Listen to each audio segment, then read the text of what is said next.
وَلْتَكُن مِّنكُمْ أُمَّةٌ يَدْعُونَ إِلَى الْخَيْرِ وَيَأْمُرُونَ بِالْمَعْرُوفِ وَيَنْهَوْنَ عَنِ الْمُنكَرِ وَأُولَٰئِكَ هُمُ الْمُفْلِحُونَ. الحمد لله رب العالمين. الحمد لله نحمده ونستعينه ونستغفره ونعوذ بالله من شرور أنفسنا ومن سيئات أعمالنا. من يهده الله فلا مضل له ومن يضلل فلا هادي له، وأشهد أن لا إله إلا الله وحده لا شريك له، وأشهد أن محمدا عبده ورسوله. أما بعد، فإن خير الحديث كتاب الله، وخير الهدي هدي محمد صلى الله عليه وسلم، وشر الأمور محدثاتها، وكل محدثة بدعة، وكل بدعة ضلالة، وكل ضلالة في النار. محترم حاضرین، سامعین و سامعات، دوستو، بزرگوں اور ساتھیوں، پردہ نشین خواتین اسلام، اللہ کے فضل اور اس کے توفیق سے آج کی تراویح میں الحمدللہ سورۃ النساء کی مکمل تلاوت آج مکمل ہوئی. اب اس کے بعد انشاءاللہ کل سے سورہ مائدہ کی تلاوت آپ کے سامنے کی جائے گی. سورہ آل عمران کے چند آیتوں کا ہم نے انتخاب کیا ہے آج کے اس درس کے لیے. اللہ رب العالمین فرماتا ہے: یا ایھا الذین آمنوا ان تطیعوا فریقا من الذین اوتوا الکتاب یردوکم بعد ایمانکم کافرین. اس آیت کا ایک پس منظر ہے، ایک بیک گراؤنڈ ہے. وہ یہ ہے کہ جب اللہ کے نبی صلی اللہ علیہ وسلم ہجرت کر کے مدینہ منورہ تشریف لائے تو مدینہ میں دو بڑے قبیلے تھے. ایک کا نام تھا اوس اور دوسرے کا نام تھا خزرج. دونوں قبیلے ایک ہی خاندان کے تھے، دونوں کی اصل ایک تھی. بعد میں چل کر کے یہ چچیرے مچیرے بھائی تھے، لیکن تھے سب ایک باپ کی اولاد، ایک ہی نسل سے یہ سب تھے. لیکن دونوں کے درمیان شدید دشمنی، لڑائی اور جنگ، ایسی جنگ کہ 20 سال 40 سال تک لڑائیاں چلتے رہتی تھی. اللہ کے نبی صلی اللہ علیہ وسلم جب آئے تو آپ نے اللہ کے فضل اور اس کے توفیق سے ان لڑائیوں کو ختم کر دیا، دونوں کو ملا دیا اور دونوں مل جل کر کے رہنے لگے. یہود کو یہ چیز کبھی پسند نہیں تھی. جب وہ بازاروں میں بیٹھا کرتے یا کہیں تنہائی میں ہوتے تو یہ ایک مرتبہ یہودیوں نے کیا کیا، ایک نوجوان کو تیار کیا. کیوں تیار کیا؟ کہ جب آپس میں اوس اور خزرج کے لوگ مل کر کے بیٹھ کر کے بات کر رہے ہوں تو زمانے میں جاہلیت کے وقت میں جو لڑائیاں جس وقت ہو رہی تھی تو لڑائی میں ایک دوسرے کے خلاف اشعار بھی کہتے تھے، ایک دوسرے کو گالی بھی دیا کرتے تھے، ایک دوسرے کو برا بھلا بھی کہتے تھے. تو کہا کہ ان اشعار کو وہاں پر جا کر کے پڑھنا شروع کر دینا. تم دونوں جب آپس میں بیٹھے ہوں گے مل جل کر کے تو پرانی باتیں جو ہے وہ پرانی باتیں نکال دینا وہاں پہ. اب جب پرانی باتیں نکالیں گے تو ظاہر ہے دونوں کو پھر غصہ آئے گا، ارے اس نے ایسا کہا تھا، تم نے ایسا کہا تھا، اس نے ایسا کہا تھا. یہی معاملہ ہوا. وہ نوجوان آیا یہودی اور ساتھ میں یہ اوس و خزرج کے مسلمان یہ بیٹھے ہوئے تھے. اب پرانی باتیں، پرانی قصے، کہانیاں اور اس نے چھیڑ دی. اب دونوں مسلمان آپس میں کیا ہو گئے؟ برسرے پیکار ہو گئے، تلواریں نکل گئی، تم ادھر سے آؤ، تم ادھر سے آؤ، اور للکارنا دونوں ایک دوسرے کو شروع کر دیا. چلو میدان جنگ میں اب دیکھ لیتے ہیں.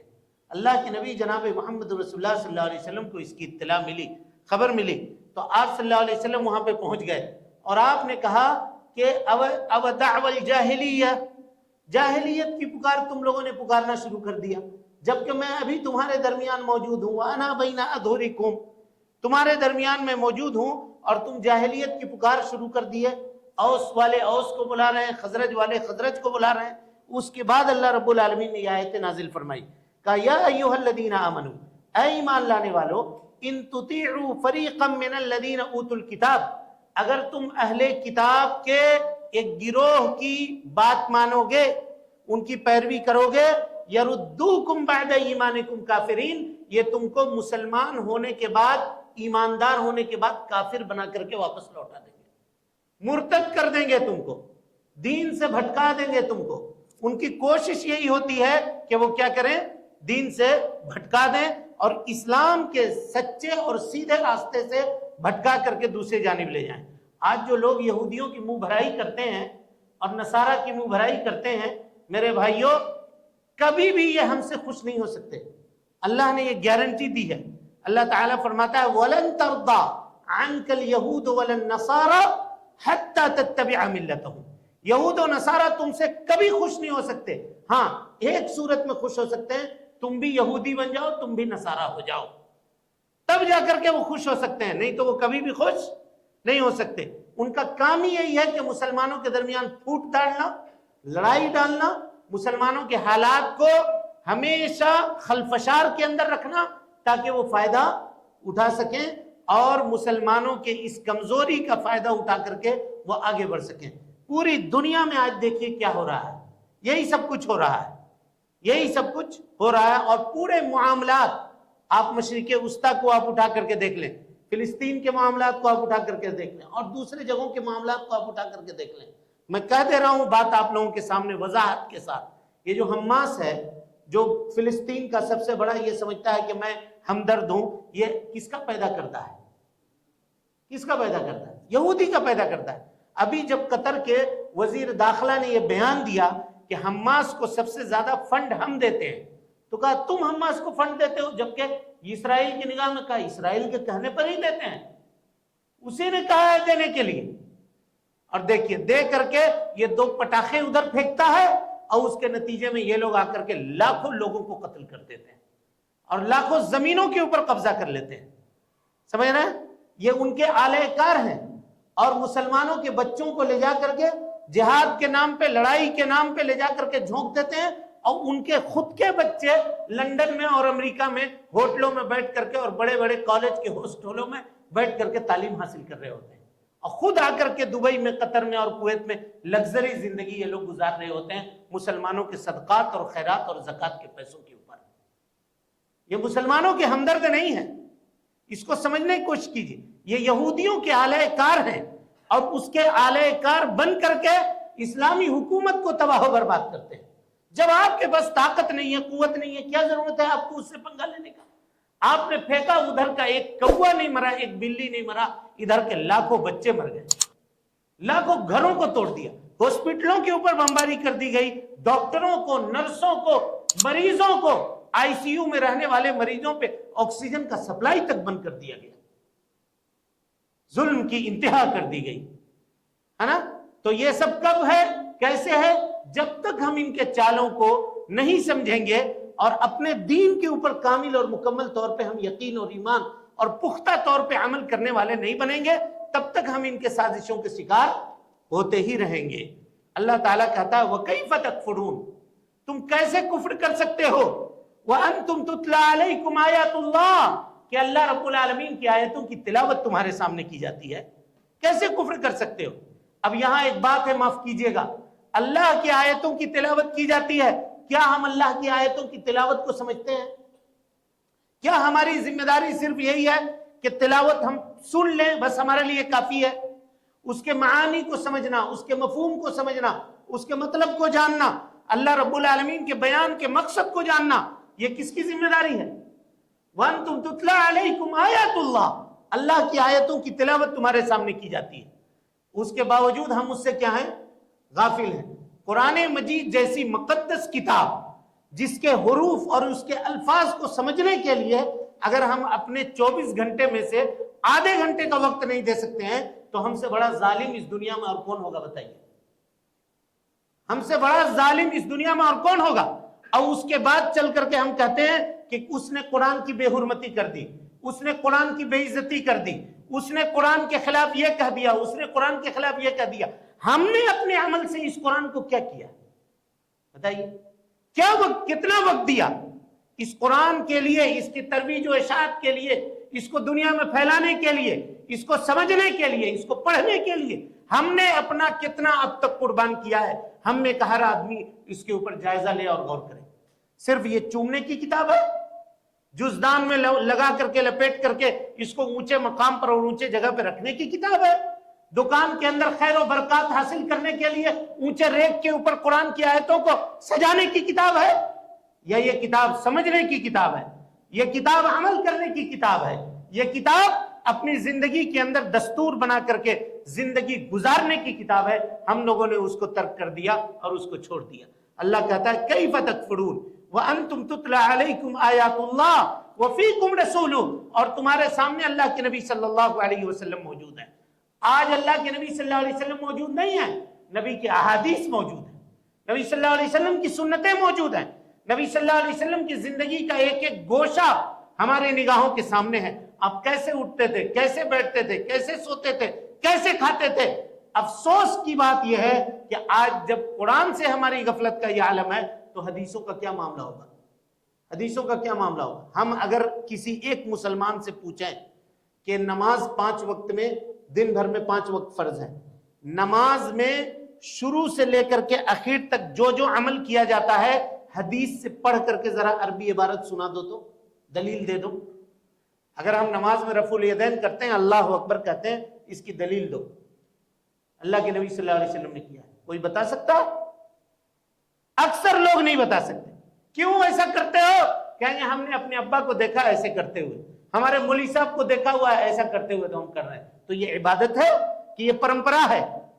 بتائیے، یہ عبادت ہے کہ پرمپرا ہے؟ جیسے وہ دیکھتا ہے کہ اس کا باپ مسجد جا کے مندر میں جھال بجا رہا ہے اور گھنٹی بجا رہا ہے، ڈگڈگی بجا رہا ہے، وہ اس کے ساتھ بجانا شروع کر دیتا ہے. ویسے ہی ہمارے بچے دیکھتے ہیں کہ ہم آ کر کے یہاں کھڑے ہو کر کے اٹھی بیٹھی کر رہے ہیں، وہ ہمارے ساتھ مل کر کے اٹھی بیٹھی کرتے ہیں. اس کے علاوہ کوئی اور مطلب نہیں ہے، کوئی اور تعلق نہیں ہے، ہمارا کوئی اور تعلق نہیں ہے. اب غور کر کے دیکھ لیں، سمجھ کے دیکھ لیں. بتائیے، سب سے بڑی عبادت لا الہ الا اللہ محمد رسول اللہ کے بعد نماز ہے.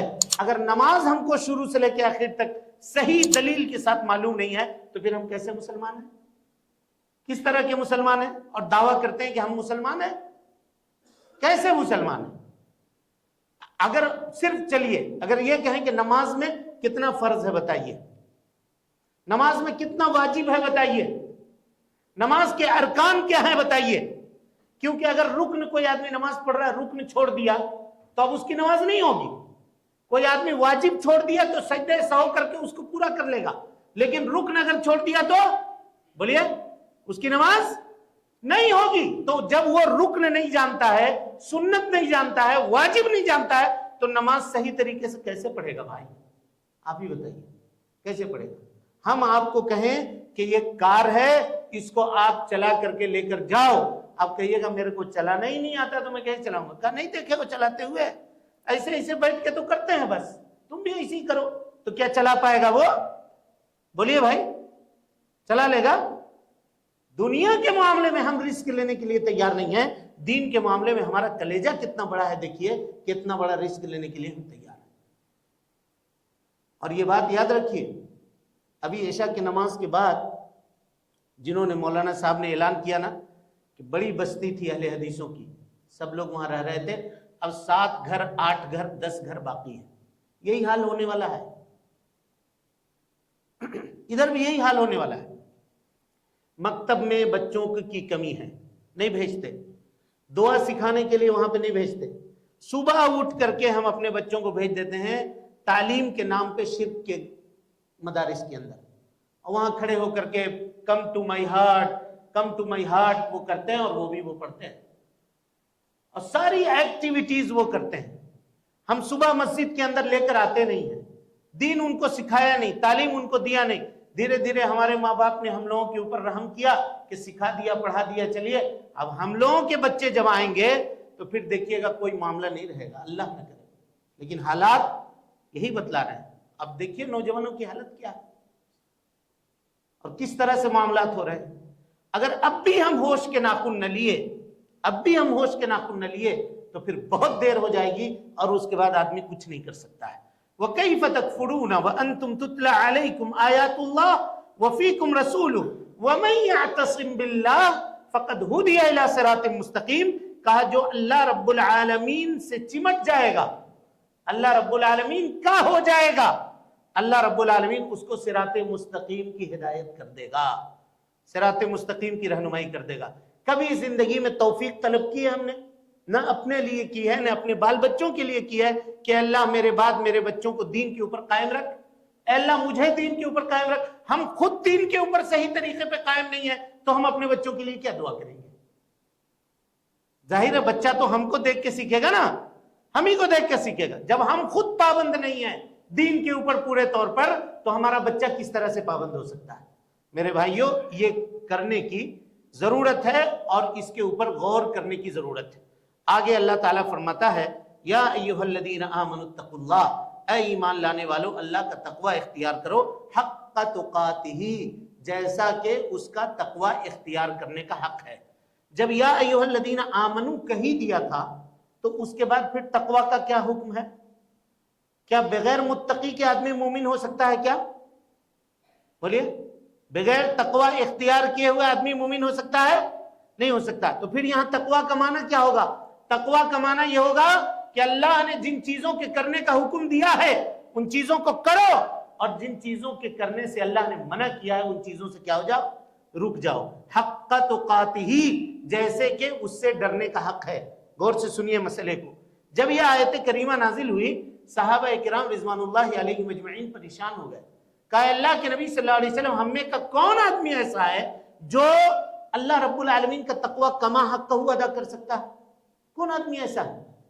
تو اللہ تعالیٰ نے دوسری آیت نازل فرمائی، کہا فاتقوا اللہ ما استطعتم، جتنی تمہاری طاقت ہو اتنی بھر اللہ رب العالمین کا تقوی اختیار کرو، اتنا بھر اللہ کا تقوی اختیار کرو۔ اب یہاں ذرا اس مسئلے کو غور سے سمجھیے، جتنی طاقت ہو اتنی بھر تقوی اختیار کرو، یہ کس چیز میں ہے؟ یہ اللہ نے دو باتیں ہمارے اوپر واجب کی ہیں، ایک ہے فرض اور ایک ہے حرام، ایک ہے واجب اور ایک ہے حرام۔ واجب کو کرنا ہے، فرض کو کرنا ہے، اور حرام کو کیا کرنا ہے؟ چھوڑنا ہے۔ حرام کے قریب بھی نہیں جانا ہے، اس کو چھوڑنا ہے، اور یہ دونوں عبادت ہے۔ کوئی آدمی یہ کہے گا کہ ہم خالی واجب کر دیں گے حرام نہیں چھوڑیں گے، وہ آدمی متقی نہیں ہو سکتا۔ اور کوئی کہے گا ہم حرام چھوڑ دیں گے لیکن واجب نہیں کریں گے، وہ بھی متقی نہیں ہو سکتا۔ ایک ساتھ حرام بھی چھوڑنا پڑے گا اور واجب بھی کرنا پڑے گا۔ تو حرام چھوڑنے میں طاقت نہیں لگتی۔ کوئی آدمی یہ کہے گا کہ ہم دن بھر میں ایک پیکٹ سگریٹ کا پیتے ہیں لیکن ہم ایک پیکٹ نہیں چھوڑ نہیں سکتے، ہم کو کم سے کم صبح ایک چاہیے شام کو ایک چاہیے، ہم کو اتنی اجازت دو کہ ہم پیئیں گے۔ تو کیا کہیے گا، شریعت تم کو اجازت دیتی ہے؟ نہیں، چھوڑنا پڑے گا۔ اگر شراب حرام ہے تو اس کی ایک بوند بھی حرام ہے، اگر آدمی زبان میں ایک بوند بھی ٹپکائے منہ میں وہ بھی حرام ہے۔ سمجھ میں آ رہی بات؟ وہ بھی حرام ہے۔ ہاں، تب رہی بات کہ وہ کام کرنے میں، واجب کو انجام دینے میں اگر ہمارے پاس طاقت نہیں ہے تو طاقت کے برابر شریعت ہم کو کیا کرتی ہے؟ چھوٹ دیتی ہے۔ اب اس کی ایک مثال لیجئے، ایک آدمی نماز میں کھڑے ہونے کی طاقت نہیں رکھتا ہے۔ غور سے اس مسئلے کو سنیے، آج کل یہ معاملہ بہت بڑھتا چلا جا رہا ہے نہ جاننے کی وجہ سے۔ ایک آدمی نماز میں کھڑے ہونے کی طاقت نہیں رکھتا ہے، کیا کرے گا وہ آدمی؟ بیٹھ کے نماز پڑھے گا۔ اولاً وہ زمین میں بیٹھ کے نماز پڑھے گا۔ کہاں بیٹھ کے نماز پڑھے گا؟ زمین میں بیٹھ کے نماز پڑھے گا۔ لیکن اگر چلیے زمین میں بیٹھ کے نماز پڑھنے کی بھی طاقت نہیں ہے، نیچے اگر بیٹھتے ہیں تو اٹھنے میں دقت ہوتی ہے، نیچے بیٹھتے ہیں تو گھٹنا موڑنے میں دقت ہوتی ہے، نیچے اگر بیٹھتے ہیں تو کمر دکھنے لگتا ہے، کمر پکڑ لیتا ہے، چلیے کرسی میں بیٹھے گا۔ لیکن کیا ایک آدمی چلنے کی طاقت رکھتا ہے، گھوم پھر رہا ہے، آگے پیچھے آ جا رہا ہے، اور وہ نماز کے وقت کرسی میں بیٹھ جائے؟ بولیے بولیے بھائی، ہاں بیٹھ سکتا ہے نہیں بیٹھ سکتا؟ فاتقوا اللہ ما استطعتم کا مطلب یہ ہے کہ جتنا کام ہم نہیں کر سکتے ہیں اتنا ہی کام کریں گے۔ مثال کے طور پہ ایک آدمی رکوع نہیں کر سکتا ہے تو وہ نماز میں کھڑے گا، کھڑ کے نماز پڑھے گا، یہ کرسی پیچھے رکھے گا، کھڑ کے نماز پڑھے گا، کیونکہ کھڑے ہونے کی طاقت ہے، کھڑا ہونا معاف نہیں ہے۔ میرے کمر میں درد ہے یا میرے گھٹنے میں درد ہے، تو گھٹنے اور کمر کا کھڑے ہونے سے کیا تعلق ہے؟ ہم تو کھڑ رہے ہیں، باہر گھوم رہے ہیں، بات چیت کر رہے ہیں، مسجد کے باہر نکل کر کے کھڑے ہیں آدھا گھنٹہ، اس میں کہیں پر کوئی دقت نہیں ہو رہی ہے، مسجد میں آ کر کے کرسی میں بیٹھ جا رہے ہیں 2 منٹ کی تلاوت کے لیے، 3 منٹ کی تلاوت کے لیے۔ مرد و خواتین میں یہ معاملہ آج کل بہت چلا رہا ہے، ہر آدمی اپنے آپ کو مسجد میں آ کر کے اپاہج بنا لیتا ہے، پتہ نہیں کیوں۔ ایک پوسٹ چند دنوں پہلے آیا تھا کہ اگر ان کرسیوں کو نہ روکا گیا مسجد سے تو ہماری مسجدوں میں اور ان کے چرچ میں کوئی فرق اب باقی نہیں رہ جائے گا۔ وہاں بھی کرسیاں لگائی جاتی ہیں، نوجوان کو دیکھ رہے ہیں کہ وہ بیٹھے ہوئے ہیں کرسی کے اندر، کرسی کے اوپر بیٹھ کر کے نماز پڑھ رہے ہیں۔ واقعی اگر آپ کو تکلیف ہے تو جتنی تکلیف ہے اتنا ہی بھر، اگر کھڑنے کی طاقت ہے، اور قیام جو ہے نا رکن ہے، رکن، یہ جان لیجئے۔ اگر کوئی آدمی طاقت رکھتے ہوئے کھڑے ہو کر نماز نہیں پڑھتا اس کی نماز نہیں ہوگی، فرض نماز نہیں ہوگی اس کی، یہ جان لیجئے۔ اور نفل نماز میں اگر بیٹھ کر کے نماز پڑھتا ہے تو آدھا ثواب اس کو ملے گا، آدھا ثواب ملے گا۔ اگر ہم کھڑنے کی طاقت رکھتے ہیں قیام کریں گے، رکوع کی طاقت نہیں ہے ہم کو، کمر میں درد ہے جھک نہیں سکتے ہیں، گھٹنے میں درد ہے جھک نہیں سکتے ہیں، تو کرسی میں بیٹھ کر کے رکوع کریں گے، سمجھ رہے ہیں؟ اور سجدہ کرنے کی طاقت نہیں رکھتے ہیں تو کرسی میں بیٹھ کر کے سجدہ کریں گے، اور پھر کھڑے ہو کر کے قیام ہم کو کرنا پڑے گا اگر کھڑے ہونے کی طاقت ہے تو۔ یہ مطلب ہے فاتقوا اللہ ما استطعتم کا، یہ مطلب ہے، یہ مطلب نہیں ہے کہ سیدھے بیٹھ جاؤ۔ یہ بات جب ہم نے کہی تو مفتیوں کی کمی نہیں ہے، ایک سے ایک مفتی ہیں کہ اللہ کے نبی صلی اللہ علیہ وسلم نے یا تو پوری نماز بیٹھ کے پڑھی ہے یا تو پوری نماز کھڑے ہو کر کے پڑھی ہے، تم آدھی نماز بیٹھ کے اور آدھی نماز کھڑ کے کائے کو پڑھتے ہو؟ تو اللہ کے نبی صلی اللہ علیہ وسلم نے تو زمین میں بیٹھ کے پڑھی ہے، آپ کرسی پہ کائے کو بیٹھ کے پڑھتے ہیں؟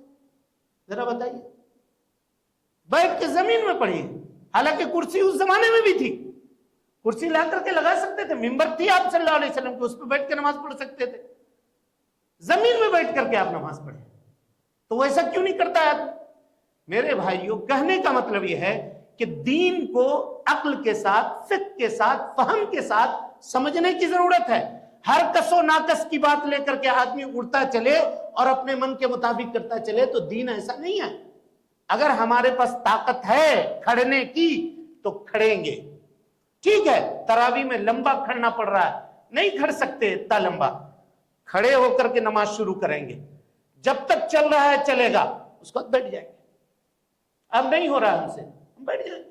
صحابہ کرام رضوان اللہ علیہ مجمعین لکڑی لے کے ہوتے تھے نماز میں، لمبا قیام جب نبی صلی اللہ علیہ وسلم کا ہوتا تھا لکڑی اٹھا کر کے ٹیک لگا لیتے تھے تاکہ نہیں گرے، ہوتا تھا نہیں ہوتا تھا ایسا؟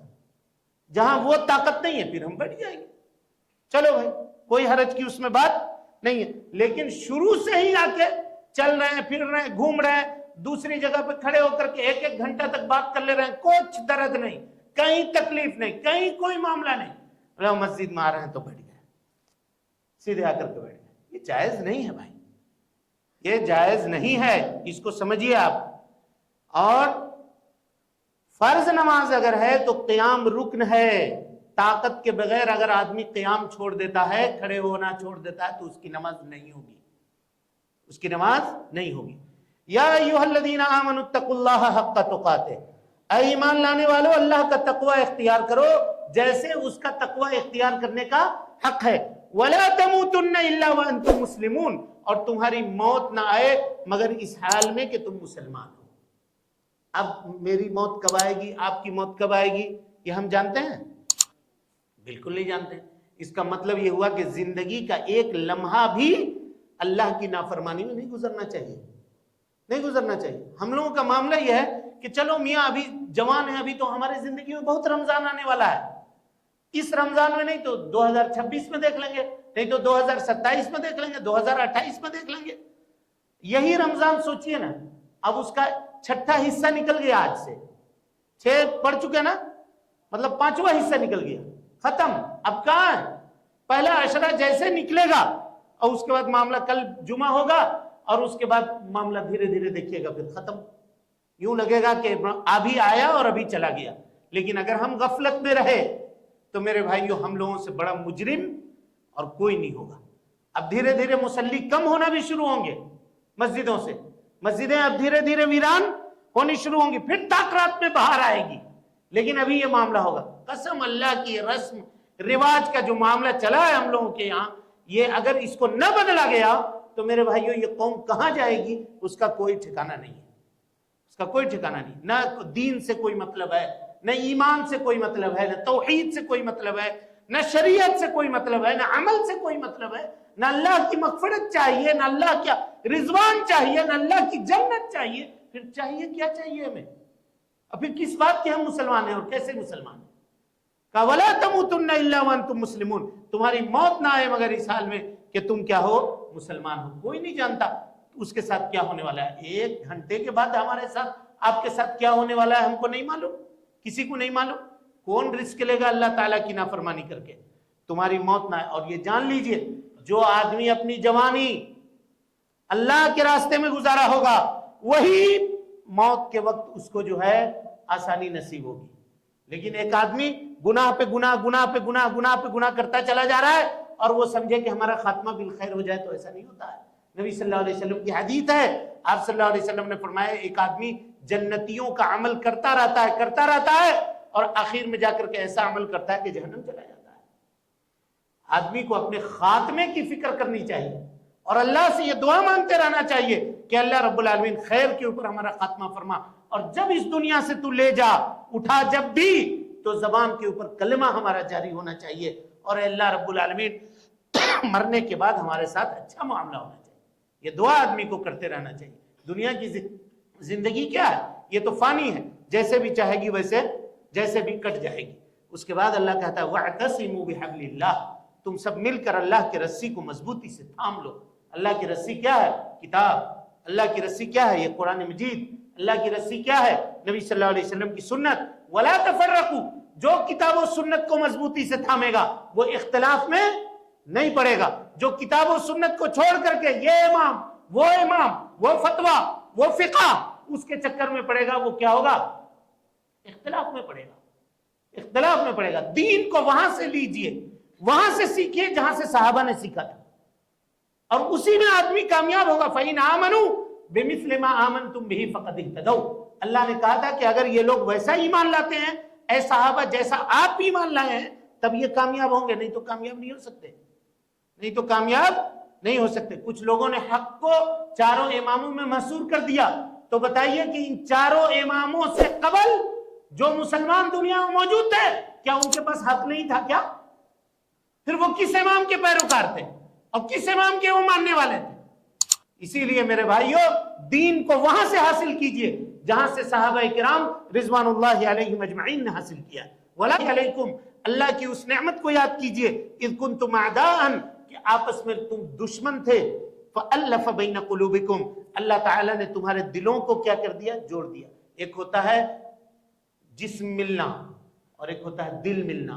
ہم لوگوں کا جسم ملتا ہے ایک دوسرے سے، سلام علیکم وعلیکم السلام کہتے ہیں، لیکن دل نہیں ملتا، اور دل کو دنیا کی کوئی طاقت نہیں ملا سکتی اگر اللہ تعالیٰ نہ چاہے تو، یہ جان لیجئے گا۔ اگر اللہ نہ چاہے تو آدمی کروڑوں خرچہ کر کے بھی دل نہیں خرید سکتا کسی کا۔ اللہ نے کہا وَأَلَّفَ بَيْنَ قُلُوبِهِمْ، نبی صلی اللہ علیہ وسلم کو خطاب کر کے کہا کہ اللہ نے ان کے دلوں کو ملایا ہے۔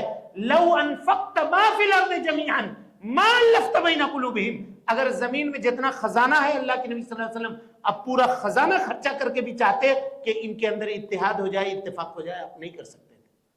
وہ تو اللہ کا فضل اور اس کا کرم ہے کہ اللہ رب العالمین نے ان کے دلوں کو آپس میں جوڑ دیا۔ تو دل کیسے ملتے ہیں؟ دل اللہ کے فضل سے ملتے ہیں، کتاب و سنت کے اوپر عمل کرنے سے ملتے ہیں۔ آدمی چاہے گا کہ ہم اس مصلحت کے لیے آ جائیں، اس مصلحت کے لیے آ جائیں۔ آج لوگ کہتے ہیں کہ توحید کے کلمے کے نام پہ اکٹھا ہو جاؤ، اس کے نام پہ اکٹھا ہو جاؤ، فلاں کے نام پہ اکٹھا ہو جاؤ۔ کہا کچھ نہیں ہو سکتا جب تک توحید کے نام پہ اکٹھا نہیں ہوگے، اللہ کی وحدانیت کے نام پہ، نبی صلی اللہ علیہ وسلم کی اتباع اور پیروی کے نام پہ اکٹھا نہیں ہوگے تب تک کچھ نہیں ہو سکتا، کوئی اکٹھا نہیں ہو سکتا۔ سمجھ رہے ہیں؟ اتحاد و اتفاق اسی چیز کے اوپر قائم ہو سکتی ہے جس چیز پر اللہ کے نبی جناب محمد رسول اللہ صلی اللہ علیہ وسلم نے قائم کیا تھا۔ اور اس کے بعد کہا وَكُنْتُمْ عَلَى شَفَا حُفْرَةٍ مِّنَ النَّارِ، تم جہنم کے گڑھے کے کنارے تھے، اللہ تعالیٰ نے فَأَنْقَذَكُم مِّنْهَا، وہاں سے تم کو نکالا۔ یہاں دیکھیے ایک نقطہ سمجھیے، تم جہنم کے گڑھے کے کنارے تھے، آدمی گڑھے کے کنارے تھا، گڑھا میں گرا نہیں تھا. اور انقاذ کہتے ہیں کس کو؟ انقاذ کہتے ہیں نکالنے کو. تو جب گرا ہی نہیں ہے تو نکالا کس کو؟ تب یہاں اصول فقہ کا قاعدہ آئے گا الشیء اذا جاورہ اخذ حکمہ. اگر کوئی چیز کسی کے بالکل قریب ہو جاتی ہے تو وہ اس کا حکم لے لیتی ہے، وہ اس کا حکم لے لیتی ہے. ایک دم اتنا کنارے پر تم جا کے کھڑے تھے کہ اب ایک دم گر ہی جاتے، گویا کہ گر چکے تھے، اللہ تعالیٰ نے تم کو وہاں سے نکال لیا. اور کذالک یبین اللہ لکم آیاتہ، اللہ رب العالمین اپنی آیات کو اسی طرح سے بیان کرتا ہے لعلکم تہتدون، تاکہ تم ہدایت یافتہ ہو جاؤ.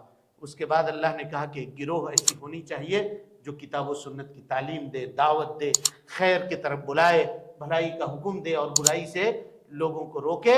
وَأُولَئِكَ هُمُ الْمُفْلِحُونَ، اور یہی وہ لوگ ہیں جو فلاح پانے والے اور کامیاب ہونے والے ہیں. اس کے بعد کی بھی چند آیتیں تھیں لیکن وقت چونکہ ہو گیا. ہم اللہ رب العالمین سے دعا کرتے ہیں کہ اللہ تعالی ہمیں اور آپ کو حسن عمل کی توفیق دے، ہم سب کی اصلاح فرمائے، نیکیوں کو قبول کرے، سیئات سے درگزر فرمائے، جب تک زندہ رکھے دین اسلام پہ زندہ رکھے، اور جب اٹھائے ایمان پہ اٹھائے.